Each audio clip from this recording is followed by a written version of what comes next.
তো ভোট যতই এগিয়ে আসছে তত দল বদলের হিড়িক পড়ে গেছে। এ যেন রেশন দোকানের মাল নেওয়ার মতো। হ্যাঁ দর্শক, রেশন দোকানের মাল নেওয়ার মতো আমরা এই অভিজ্ঞতা প্রায় সবাই সাক্ষী আছি, যেহেতু আমরা ভারতবর্ষের নাগরিক। আর বাঙালিরা তো অবশ্যই সে সাক্ষী থাকবেন। কেন, আমরা ছোট থেকে নিয়ে এ পর্যন্ত কেউ একবার হলেও রেশন দোকানে লাইন দিয়েছেন, এবং সরকারি যে ব্যবস্থাপনায় রেশন মাল নেওয়ার ব্যাপার থাকে সেখানটাই আমরা সেই অভিজ্ঞতা আমাদের জানা আছে কম বেশি, যে কে কখন আগে রেশনটা নেবেন। তো সেই রেশনের সঙ্গে তুলনা করলাম এই জন্য, কারণ ভোট যত এগিয়ে আসছে তত যেন হিড়িক বেঁধে গেল, যে এক দল ভেঙে আরেক দলে যোগ হওয়া, আরেক দলে ভেঙে আরেক দলে যোগ হওয়া। এ যেন একটা 2026-এর বিধানসভা হওয়ার আগে যেন একটা সীমাহীন তালমাতালের একটা পরিসীমা সংক্রান্তই যেন আমরা দেখতে পাচ্ছি। দর্শক, বলার বক্তব্য হচ্ছে, আমরা দুদিন আগে দেখেছিলাম সিপিএমের দল ভেঙেছে টিকিউর রহমান ডায়মন্ড হারবার, যিনি হাই ভোল্টেজ অভিষেক ব্যানার্জির বিরুদ্ধে প্রার্থী হয়েছিলেন 2021 সালে, এবং তারপরেও লোকসভাতেও তিনি তারপরে প্রতিদ্বন্দ্বী করেছিলেন। তো সেই সিপিএম ভেঙে আবার কিন্তু প্রতীকুর রহমানের, তিনি হঠাৎ করে দিদির অর্থাৎ মমতা ব্যানার্জির সমস্ত প্রকল্প তার ভালো লাগা শুরু হয়ে গেল। তারপরে দর্শক আনাগোনা শুরু করলেন এবং বললেন যে এই প্রতীকুর রহমান তিনি তৃণমূলের সঙ্গে সেটিং করেছেন। হ্যাঁ, ওটা কে বলেছেন না, কিছু বিজেপির সমর্থক তারা এসে বলতে লাগলেন। আর সত্যিই তাই ঘটে গেল। তিনি আগামীকাল অর্থাৎ আগের যে দিনটা চলে গিয়েছেন, সেই দিনে প্রতীকুর রহমান অভিষেকের হাত থেকে তৃণমূল কংগ্রেসের পতাকা ধরে নিলেন, এবং তিনি কোট আনকোট বললেন যে আমি বিধানসভার টিকিট পাবার আশায় আমি দল পরিবর্তন করিনি। দল যদি আমাকে এমএলএ বিধায়কের টিকিটও দেয় তাও আমি নেব না, আমি সংগঠনের থেকে সংগঠনে কাজ করব।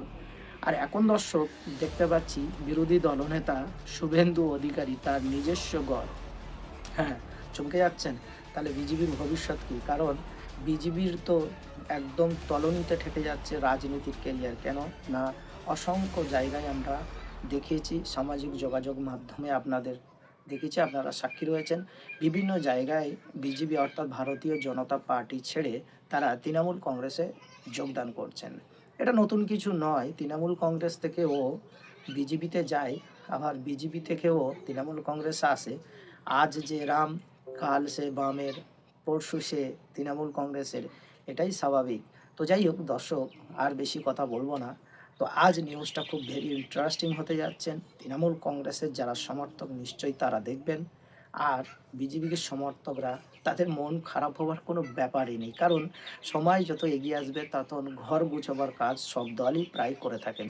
তো দর্শক, আজ আপনাদেরকে দেখাই যে এই নন্দীগ্রাম একেবারে ভূমিপুত্র শুভেন্দু অধিকারী তার খাস তালুকে ভাঙন ধরে গেল।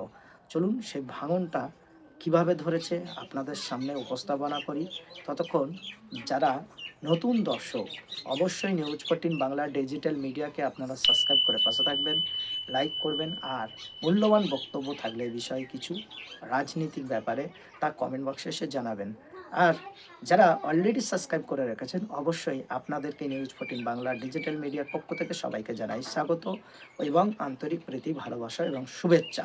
তো চলুন দর্শক, আর বেশি সময় নষ্ট করব না, আগে এই ভাঙনের গল্পটা আপনাদের সঙ্গে দেখাই এবং শুভেন্দু অধিকারীর নন্দীগ্রামে কি স্বপ্ন ভাঙতে চলেছে আগে আপনাদেরকে দেখায়। ভোটের দিন যত এগিয়ে আসছে তত বেশি করে সামনে আসছে দলবদলের ছবি। শুভেন্দু অধিকারীর খাস তালুক নন্দীগ্রাম থেকে শুরু করে বিজেপির দখলে থাকা ওন্দা বিধানসভা নিকুঞ্জপুর এলাকা, দলবদল ঘিরে দুই জেলায় তরজা চরমে। বিজেপি ছেড়ে তৃণমূলে যোগ দিলেন নন্দীগ্রাম 1 নম্বর ব্লকের কালীচরণপুর গ্রাম পঞ্চায়েতের 245 নম্বর বুথের বিজেপি সদস্যা তনুশ্রী দাস। বিজেপি ছেড়ে তৃণমূলে যোগ দিয়েছেন তার স্বামীও। আমার এলাকায় যখন কাজের জন্য আমি অনেক সময় প্রধানকেও বলেছিলাম, প্রধান আমার সেসব কাজ কোনো উন্নয়নের দিক দিয়ে কোনো প্রধান আমার কোনো কাজের করেনি। তো আমার দল আমার সঙ্গে কোনো সহযোগিতাও করেনি। তার জন্য আমি বিজেপি থেকে টিএমসি যোগদান দিচ্ছি। 17 আসনের কালীচরণপুর গ্রাম পঞ্চায়েতে তৃণমূল 10টি ও বিজেপি 7টি আসনে জয়লাভ করেছিল। পঞ্চায়েতের প্রধান পদটি তপশিলি সম্প্রদায়ের জন্য সংরক্ষিত। জয়ী তপশিলি প্রার্থী তনুশ্রী দাস ও দীপালি দাস দুজনেই বিজেপির সদস্য। তৃণমূলের তপশিলি প্রার্থী না থাকায় বিজেপির দীপালি দাসকে পঞ্চায়েত প্রধান করা হয়। এবার তনুশ্রী দাস যোগদান করায় তপশিলি সদস্য পেল তৃণমূল। তাহলে কি এবার দলবদলের মাধ্যমে প্রধানের পদ নেবে তৃণমূল? এই আন্দোলনের মাটি নন্দীগ্রামের বুকে শুভেন্দু অধিকারী যে সাম্প্রদায়িকতার তাস খেলছে, তার সেই উস্কানিমূলক উগ্র সাম্প্রদায়িকতার গালে গণতান্ত্রিক থাপ্পড় এবং রাজনৈতিক আঘাত কিন্তু আজকে আমার এই হিন্দু বোন এবং এই ভাইটা আমাদের দিল। কোনো এক তনুশ্রী নেই মানে বিজেপি নেই এমনটা নয়। এখানকার মানুষ পদ্ম ফুলকে দেখেই ভোটটা দেয়। তৃণমূল কংগ্রেসের হচ্ছে লোভ দেখিয়ে নিয়ে গিয়েছে, কিছুদিন পরে ছুঁড়ে ফেলে দেবে আর সকলের মতো।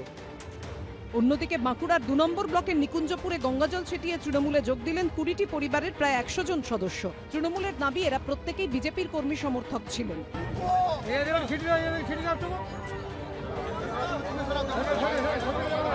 নরেন্দ্র মোদী 100 দিনের কাজের টাকা আটকে রেখেছে, তাই আমরা সবাই মিলে গঙ্গাজল ছিটিয়ে তৃণমূল কংগ্রেসে যোগদান করছি। আমাদের দল উন্নয়ন করে, সেই উন্নয়নের ধারাকে অব্যাহত রাখতে, ওরা মানুষের উপকার করতে আমাদের সঙ্গে সে যোগদান করবে। যদিও এলাকায় বিজেপি বিধায়কের দাবি এরা কেউই দলের সঙ্গে যুক্ত ছিলেন না। তো দর্শক, ফিরে আসলাম, আপনাদেরকে দেখালাম কখনো নন্দীগ্রাম, কখনো বাঁকুড়া, কখনো আবার বর্ধমান, কখনো নদিয়া, কখনো বীরভূম, আবার কখনো দক্ষিণ 24 পরগনা, কখনো উত্তর 24 পরগনা। এ তো যেন প্রতিনিয়ত যেন তৃণমূল কংগ্রেস একদম কি বলে আপনার ব্যাটে বলেই যেন ছক্কা মেরে দিচ্ছেন। হ্যাঁ, প্রতি জায়গা থেকে বিজেপি থেকে, ভারতীয় জনতা পার্টি থেকে ভেঙে ভেঙে দল ভেঙে ভেঙে তৃণমূল কংগ্রেসে জয়েন করছে। আচ্ছা দর্শক, প্রশ্নটা হচ্ছে এটাই, আবার আমরা আগেও দেখিয়েছিলাম যে তৃণমূল কংগ্রেস থেকে ভেঙে ভেঙে 2021 সালে ট্রেন্ডিংটা শুরু হয়, মানে এর যে রোড ম্যাচটা শুরু হয় সেটা ছিল 2021 সালের প্রায় যাই অবস্থা। সাধারণ পাবলিক ভেবেছিল এই বুঝি বিজেপির মুখ্যমন্ত্রী হতে যাচ্ছে, কিন্তু রেজাল্ট আমরা কি দেখলাম? ভেঙে ভেঙে ভেঙে ভেঙে ভেঙে ভেঙে সবাই প্রায় চলে যেতে শুরু হলো। সব বিধায়করা, অঞ্চল সভাপতি, পঞ্চায়েত প্রধান সব বিজেপিতে চলে যেতে শুরু করলো। কিন্তু রেজাল্ট কি হলো? শেষ পর্যন্ত মুখ্যমন্ত্রী মাননীয়া মমতা বন্দ্যোপাধ্যায় আবার মুখ্যমন্ত্রী হয়ে গেলেন। আবার সেই দল থেকে যখন মুখ্যমন্ত্রী হয়ে গেল, দর্শক, সেই মুখ্যমন্ত্রী হবার পরেই আবার বিজেপি থেকে, বিজেপি নামক ডাল থেকে আবার লাম মেরে মেরে তৃণমূল কংগ্রেসে চলে আসতে শুরু হলো। হ্যাঁ, রাজনীতিতে এটা সম্ভব। মানুষ, আমরা কিন্তু সাধারণভাবে জানি আজ যে কালার শার্টটা পরেছি কাল সেটা চেঞ্জ করতে হবে, কিন্তু এটা যে কখনো সাধারণ মানুষ ভাবেনি যে আমি সিপিএমে ভোট দিলে সেই যে প্রার্থীটা যে সিপিএমে থাকবে তার কোনো গ্যারান্টি বা নিশ্চয়তা নেই, কারণ সে তো আবার টিএমসি চলে যেতে পারে। হ্যাঁ, তার প্রমাণ দর্শক আপনাদেরকে বললাম না যে আপনার সংসদ, আপনাদের যুব আইকন তৃণমূল কংগ্রেসের সাংসদ অভিষেক বন্দ্যোপাধ্যায়ের সংসদীয় এলাকায় প্রতীকুর রহমান তিনি প্রার্থী হয়েছিলেন তৃণমূল কংগ্রেসের বিরুদ্ধে, এবং বিরোধী হিসেবে তিনি যোগ্য বলে অভিষেক বন্দ্যোপাধ্যায় মনে করতেন। সেই অভিষেকের হাতেই নাকি তার হাতে পতাকা তুলে দিলেন, এবং দিদির উন্নয়নে তিনি আপ্লুত হয়ে আবার সিপিআইএম ছেড়ে তিনি চলে আসলেন তৃণমূল কংগ্রেসে।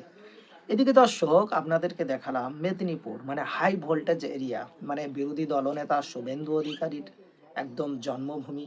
মাটির সঙ্গে একটা টান ব্যাপার থাকে, আপনারা বোঝেন তো। তো যে যার মাতৃভূমি তার একটা মাতৃটান থাকবে।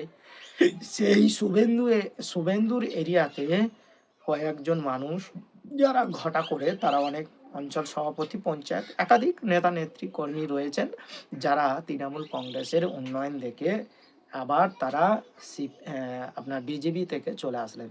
এদিকে বাঁকুড়া জেলায় আপনাদেরকে দেখালাম বাঁকুড়া জেলায়, শুধু একটা জায়গায় তো নয়, এদিকে বিজেপির মুখপাত্র বলুন আর বিজেপির বিধায়করা তারা দাবি করছেন যে তৃণমূল কংগ্রেসের পার্টিটা এখন ডুবো জাহাজের মতো হয়ে গেছে, আর ওনারা জানে ডুবতে চলেছি, তাই তারা এটাকে মিথ্যা প্রচার করছে, কারণ যাদেরকে তারা দলে নামাচ্ছেন তারা বিজেপির সঙ্গে তাদের কোনো সম্পর্ক ছিল না, তারা আদৌ বিজেপি নয়, ওরা আগে তৃণমূল করত, আবার নতুন করে পাবলিককে বোকা বানাবার জন্য তাদেরকে হাতে পতাকা ধরিয়ে দিয়ে সোশ্যাল মিডিয়ায় গরম করতে এসছেন। দর্শক, হ্যাঁ, এটা যদি সত্যি হয়ে থাকে তাহলে তারা তো প্রকৃতপক্ষে তারা নাম বলছেন এবং তারা কোন বুথের লোক এবং তারা কি দায়িত্ব ছিল, তাহলে এগুলোও কি মিথ্যে বলছে? ওটা বিবেচনা করবেন আপনারা, ওটা নিউজ 14 বাংলা ডিজিটাল মিডিয়া বিবেচনা করবে না। আপনারা শুধু এটাই বলেন যে রাজনীতিতে এগুলো সম্ভব এবং কবে থেকে, কিভাবে এবং কিসের জন্য। মূলত তখন রাজনীতি করতেন আপনার আগে যারা ওয়ার্ল্ড জেনারেশন যারা ছিল তারা রাজনীতি করতেন, তাদের একটা নীতি নৈতিকতা স্বাধীনতা এবং তাদের দলের প্রতি একটা মায়া থাকতো। দর্শক, এখানটায় আজকের বিজেপি, কালকের তৃণমূল কংগ্রেস, পরশুদিন সিপিআইএম, তারপরের দিন আইএসএফ, এই রকম ভাবে যদি দল পাল্টাতে থাকে তাহলে সাধারণ ভোটাররা তাদের মনের অবস্থা কি হবে, তারা কাকেই বিশ্বাস করবেন? আর শেষ পর্যন্ত এই যে 2026-এর যে বিধানসভা আসছে, তবে তৃণমূল কংগ্রেসের নামেই যতই গিবদ বদনাম দুর্নীতি অভিযোগ দিক না কেন, শেষ পর্যন্ত মান্যতা দিতে হবে কি? সেটা কি পাবলিক ভ্যালু সেটাই প্রমাণ করবেন ভোট বক্সের মাধ্যমে। কারণ দিদি অর্থাৎ মমতা বন্দ্যোপাধ্যায় তিনি ওয়ান অ্যান্ড অনলি হিরো হয়ে গেলেন। কেন? তিনি সুপ্রিম কোর্টে একদম সরাসরি মুখ করলেন জাজের সামনে এবং তিনি লজিক্যাল ডিসক্রিপেন্সির ব্যাপারে তিনি মুখ খুললেন এবং সেই মুখ খোলাটাকে সমর্থন করলেন দিলীপ ঘোষ। আবার একজন লক্ষ্মীর ভাণ্ডারের টাকা পাওয়াতে একজন বিজেপি নেত্রী তিনি বলছেন যে আমি দিদির প্রকল্পর টাকা হাতে পেয়ে আমি ভীষণ খুশি। তাহলে কি বিজেপি যতই বিরোধিতা করুক, তবে দিদির প্রকল্পের টাকা যে তার বাড়িতে পৌঁছে যাচ্ছে, ভোট কিন্তু বকলমে তৃণমূল কংগ্রেসের এতে গিয়ে পড়বে, ব্যালট বক্সে গিয়ে পড়বে। হ্যাঁ দর্শক, এই রকম নিউজ 14 বাংলা ডিজিটাল মিডিয়ার সদস্যরা কিন্তু এইভাবেই কমেন্ট করছেন যে যেই যতই করুক আবার জিতবে বাংলা। এটাই কিন্তু দিদির 2026-এর বিধানসভার আগের স্লোগান, যতই লাঞ্ছনা গঞ্জনা যতই করো আবার জিতবে বাংলা। এদিকে বিজেপি সংসদ মুখপাত্র বিধায়করা তারা বলছেন যে এপ্রিল মার্চ মাসে তৃণমূল কংগ্রেস বলে পশ্চিমবাংলায় কিছু থাকবেই না। কেন? এই দলের যে স্বৈরাচারিতা দ্বিচারিতা যে দুর্নীতি, মানুষ বুঝতে পেরে গেছে, মানুষ নতুন দলকে তারা আনতে চলেছে। তো দর্শক, সেটা তো বোঝা যাবে। এদিকে সিপিএম যে দুর্বল হয়ে আসছে দর্শক, তার কিন্তু বলাই বাহুল্য, অবকাশ নেই। সিপিএমের এক এক করে নেতারা ভেঙে ভেঙে সব তৃণমূল কংগ্রেসে জয়েন করতে শুরু করেছে। তাহলে বিরোধী থাকলো কে? বিরোধী থাকলো শুভেন্দু অধিকারীর দল বিজেপি অর্থাৎ ভারতীয় জনতা পার্টি। আর তারপরে যদি একটু ক্ষমতাশীল থাকে, একটা কুড়ি যদি থাকে, সেটা হচ্ছে পীরজাদা নওশাদ সিদ্দিকী অর্থাৎ ইন্ডিয়ান সেকুলার ফ্রন্ট।